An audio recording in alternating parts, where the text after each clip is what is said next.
जय हिंद दोस्तों, the maker arts classes में आपका स्वागत है। आज हम लोग एमसीक्यू ऑब्जेक्टिव देखने वाले हैं 12th क्लास का पार्ट 2। पार्ट का क्या नाम है?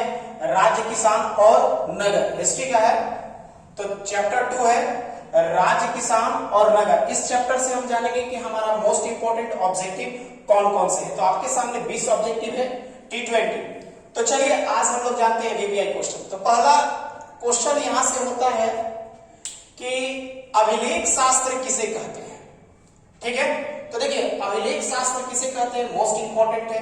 देखिए यहां आंसर इसका आ रहा है अभिलेखों के अध्ययन को हम क्या कहते हैं, अभिलेख शास्त्र। चलिए दूसरा क्वेश्चन क्या है, जेम्स प्रिंसेप ने किन लिपियों का अर्थ निकाला। क्वेश्चन है कि जेम्स प्रिंस ने किन लिपियों का अर्थ निकाला। तो देखिए ब्राह्मी और खरोष्टी दो लिपियां थी, इसका अर्थ निकाला था। ठीक है, चलिए तीसरा प्रश्न, ब्राह्मी और खरोष्टी लिपियों का अर्थ कब निकाला गया। तो 1830 के दशक में। कब निकाला गया? तो 1830 का दशक। 30 का दशक का मतलब होता है कि जो 1830 है और प्लस 10 जोड़ दिए तो 30 से लेके 40 के बीच में, इसको हम क्या कहेंगे, 1830 के दशक में। अगर रियल में अगर जानना है कि सही डेट क्या है तो आपका 1838 हो जाएगा एनसीईआरटी के हिसाब से। ठीक है ना, तो ब्राह्मी और खरोष्टी लिपि का अर्थ कब निकाला गया, तो 1830 का दशक है, तो आप सही अगर आंसर मारिएगा तो 1838। चलिए अगला प्रश्न जानते हैं, जेम्स प्रिंसेप कौन था। जेम्स प्रिंसेप कौन था? तो देखिए ईस्ट इंडिया कंपनी का एक अधिकारी था। कौन था? ईस्ट इंडिया कंपनी के एक अधिकारी था। चलिए 5वां नंबर क्वेश्चन है, ये भी मोस्ट इंपोर्टेंट है। चलिए बौद्ध ग्रंथों के अनुसार सबसे प्रसिद्ध शासक कौन था। बौद्ध ग्रंथों के अनुसार सबसे प्रसिद्ध शासक कौन था, तो सम्राट अशोक को बोला जाता है। किसको बोला जाता है? सम्राट अशोक को। चलिए 6 नंबर, प्राचीनतम अभिलेख किस भाषा में लिखे गए थे। प्राचीनतम अभिलेख जितने भी जो भी अभिलेख थे वो कौन सी भाषा में लिखे गए थे, तो प्राकृत। कौन सी भाषा, अभिलेखों की भाषा कौन सी है, तो प्राकृत भाषा है। ठीक है, अगला जानते हैं, 6ठी से 4थी शताब्दी ईस्वी पूर्व में सबसे शक्तिशाली महाजनपद कौन था। या ऐसे भी पूछ सकता है कि 16 महाजनपद में सबसे शक्तिशाली महाजनपद कौन है, तो आपका आंसर मगध। ठीक है, मगध हो जाएगा। चलिए 8 नंबर प्रश्न हम लोग देखते हैं। 8 नंबर है कि मौर्य साम्राज्य की स्थापना किसने की।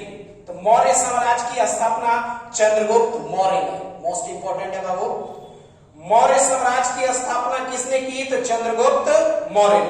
चलिए 9 नंबर प्रश्न कहता है, कलिंग का संबंध किस राज्य से है। कलिंग का संबंध किस राज्य से है, तो आपका उड़ीसा।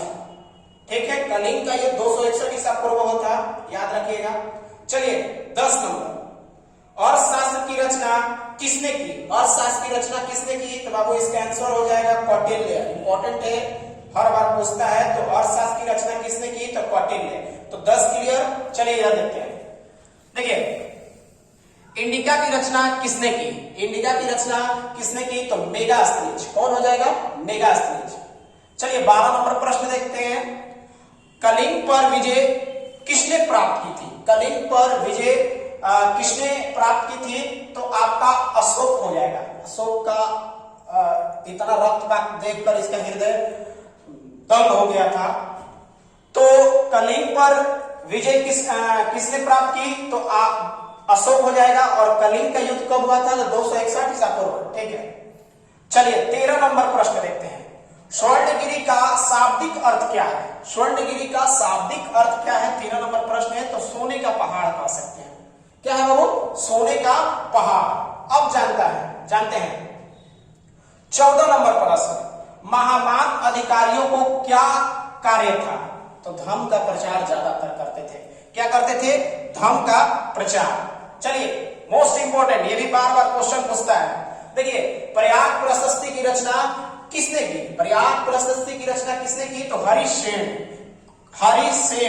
चलिए 16 नंबर प्रश्न, कुषाणों ने अपने नाम के आगे किसकी उपाधि धारण की थी? कुषाणों ने अपने नाम के आगे किसकी उपाधि धारण की? तो देवपुत्र के। किसकी? तो देवपुत्र के। चलिए 17 नंबर है प्रश्न, सुदर्शन झील का मरम्मत किसने करवाई? सुदर्शन झील का मरम्मत किसने करवाई? तो रुद्रदमन ने। किसने? रुद्रदमन ने। अब जानिए 18 नंबर प्रश्न है, हर्षचरित के लेखक कौन है? हर्षचरित के लेखक बाणभट्ट है, और हर्षचरित क्या है? एक ग्रंथ है जो हर्षवर्धन के जीवन चरित्रों के बारे में वर्णन किया गया है, ठीक है ना। तो ये हर्षचरित क्या है? एक ग्रंथ है। तो क्वेश्चन होता है कि हर्षचरित के लेखक कौन है बाबू? तो बाणभट्ट। क्लियर? चलिए 19 नंबर, हर्षचरित्र किस भाषा में लिखी गई है? जब ये ग्रंथ है तो उसकी कोई भाषा होगी ना। तो हर्षचरित्र किस भाषा में लिखी गई है? तो बाबू इसका आंसर सही हो जाएगा संस्कृत। तो हर्षचरित्र की भाषा किस भाषा में थी? तो संस्कृत। चलिए लास्ट क्वेश्चन है, प्रभावती गुप्त किसकी पुत्री थी? प्रभावती गुप्त किसकी पुत्री थी? तो इसका आंसर हो जाएगा चंद्रगुप्त द्वितीय। देखिए मोस्ट इंपॉर्टेंट है, पार्ट 2 है, कल पार्ट 3 हो जाएगा। तो पार्ट का नाम राजा किसान और नगर। इस पार्ट से आपका 20 ऑब्जेक्टिव मोस्ट इंपॉर्टेंट है, आप देख सकते हैं। और वीडियो अच्छा लगे तो लाइक एंड सब्सक्राइब और दोस्तों में शेयर करना ना भूलें। तब तक के लिए जय हिंद, जय भारत।